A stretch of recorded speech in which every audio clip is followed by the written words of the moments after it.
c'est Marie Manceau. Aujourd'hui, j'ai le plaisir de vous présenter les méditations Ouverture du cœur et Guérison du cœur. Ces méditations ont été conçues pour répondre à une question qui m'est souvent posée: comment ouvrir son cœur? Ces deux méditations guidées vous accompagnent pour voir plus clairement votre fonctionnement dans votre capacité à vous aimer et à donner de l'amour, à intégrer les aspects de vous-même que vous avez fuis ou niés et les transmuter par le pouvoir de l'énergie d'amour de votre cœur, et vous ouvrir plus profondément à l'amour et en faire une expérience directe. Elle vous propose aussi des outils pratiques pour vous entraîner à faire circuler cette énergie d'amour. Elle vous donne aussi la possibilité de transformer et de guérir des nœuds cristallisés dans votre cœur. Apprendre à aimer.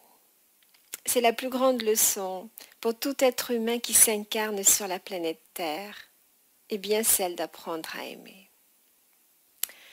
Pour intégrer cette dure leçon, chacun de nous traversera des situations, des relations où nous nous sentirons immanquablement blessés. Toutes ces épreuves ou défis sont choisis par notre âme avant notre incarnation, afin de trouver au plus profond de nous la force de l'amour, le plus grand pouvoir de guérison, ce qui demande aussi une certaine maturité intérieure. Cet apprentissage a pour but de nous amener à nous identifier de plus en plus à qui nous sommes vraiment, à notre être divin, et de grandir peu à peu ainsi dans notre cœur et dans notre capacité à aimer inconditionnellement. L'amour est la force la plus puissante de l'univers. La seule façon de recevoir de l'amour est de donner de l'amour parce que nous recevons ce que nous donnons, nous dit Lester Levinson. Ce qui signifie que pour ressentir l'amour vivant dans son cœur, se sentir aimé de la vie, il s'agit de l'offrir dans un premier temps. Car si nous cultivons la sensation de manque, c'est bien le manque d'amour qui prévaudra dans notre vie. L'amour ne s'obtient pas, il se donne et nous est retourné, car c'est en aimant que le vrai amour se fait sentir.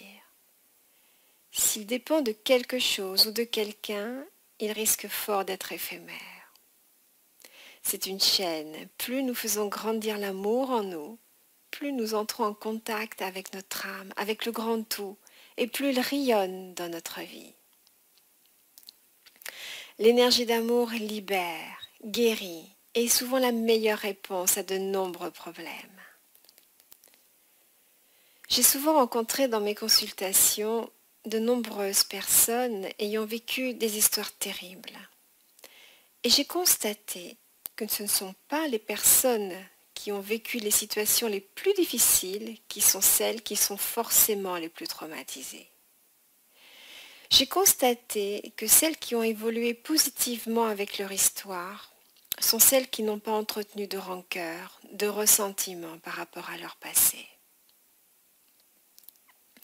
Notre cœur a une capacité innée de guérir nos blessures. Au centre de notre cœur se tient un espace sacré, lieu de toutes les transmutations. C'est là que le pouvoir de notre cœur et de l'amour divin œuvre pour que la colère se transforme en compassion, la blessure en pardon, la tristesse en joie, la peur en confiance, le rejet en acceptation. Je vous propose dans les méditations Ouverture du cœur et Guérison du cœur de trouver des passages cachés en vous-même pour découvrir les trésors contenus dans la caverne de votre cœur. L'amour est contagieux. Laissez-le grandir en vous et autour de vous. C'est le plus beau cadeau que vous puissiez vous offrir.